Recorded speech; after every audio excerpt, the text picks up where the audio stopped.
Both begin the journey. Every move begins with a choice. Welcome to Chess with Nipuna. Ayubowan, I am Maya, your AI narrator in learning chess with Nipuna. The Chalice Trap is a tactical motif that white may employ against the Sicilian defense. To execute it effectively, one must possess a foundational understanding of the Smith-Morra Gambit. White begins with the move e4. Black responds with c5, initiating the Sicilian defense. White now chooses the Smith-Morra Gambit, a line that sacrifices a pawn for rapid development and central control. White plays d4. Black captures with cxd4.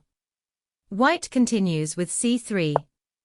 Black accepts the gambit and captures again, dxc3.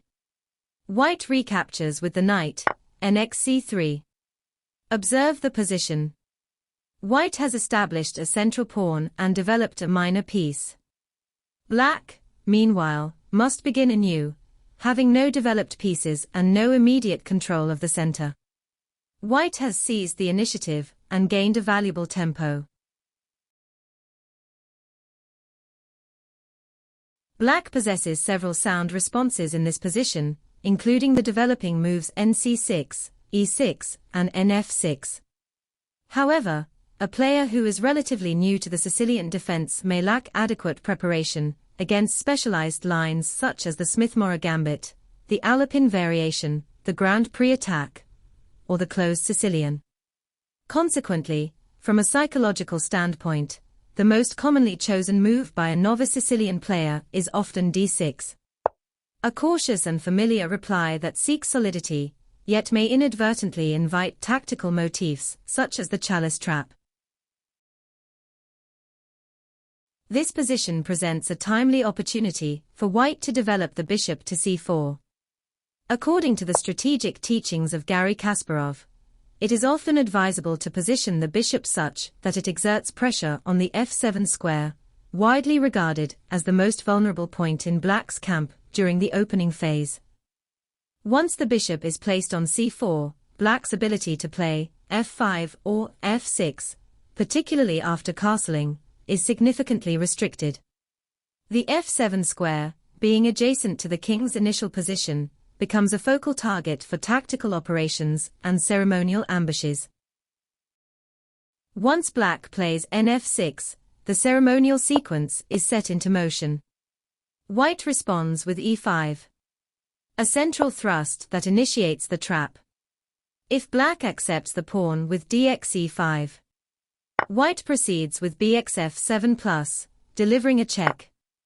At this point, black has no viable alternative but to capture the bishop with the king.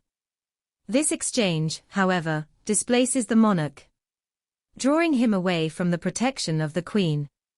White now executes the decisive blow. Queen captures d8. The queen is claimed. The trap is complete.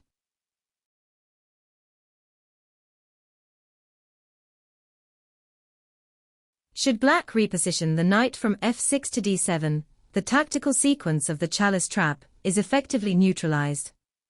However, white retains the initiative, having achieved superior development and central control. It is noteworthy that the Chalice Trap may also arise within certain lines of the French defense.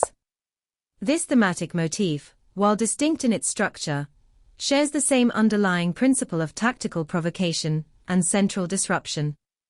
We shall explore its application in the French defense in a dedicated lesson to follow. In the Smith-Morra Gambit, white offers not just a pawn, but a chalice, filled not with wine, but with venom. Hope you enjoyed the lesson.